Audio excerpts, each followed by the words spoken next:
NT Ramarao గారు బ్రతుకుంటే మోదీకి అమ్ముడుపోనా, మోదీ పక్కన కూర్చున్నా, అది ఎన్టీ రామారావు రియల్ హీరో. భారతరత్న ఇమ్మని 10 సంవత్సరాల నుంచి ఫైట్ చేస్తున్నా, ఇచ్చే వరకు పడుకోను. చంద్రబాబు నాయుడు ఎప్పుడు ఫైట్ చేయలేదు, ఎందుకంటే ఎన్టీ రామారావు ఫోటో పెట్టుకుంటాడు. కానీ ఆయన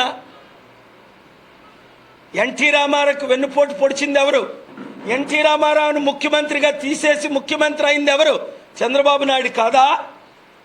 ఎన్టీ రామారావు గారు మీ మీడియా అన్నింటిలో ఇంటర్వ్యూలు చేయలేదా? చంద్రబాబు నాయుడు అంత మోసగాడు లేడని ఎన్టీ రామారావు గారు చెప్పలేదా? యూట్యూబ్లో చూడండి, వీడియోల్లో చూడండి. ఎన్టీ రామారావు అనుచరులందరూ, తెలుగుదేశం పార్టీ అనుచరులందరూ జూనియర్ ఎన్టీఆర్ ఎందుకు చంద్రబాబు నాయుడికి మద్దతు ఇవ్వట్లేదు? నాకే సీక్రెట్గా ఎందుకు మద్దతు ఇస్తున్నారు?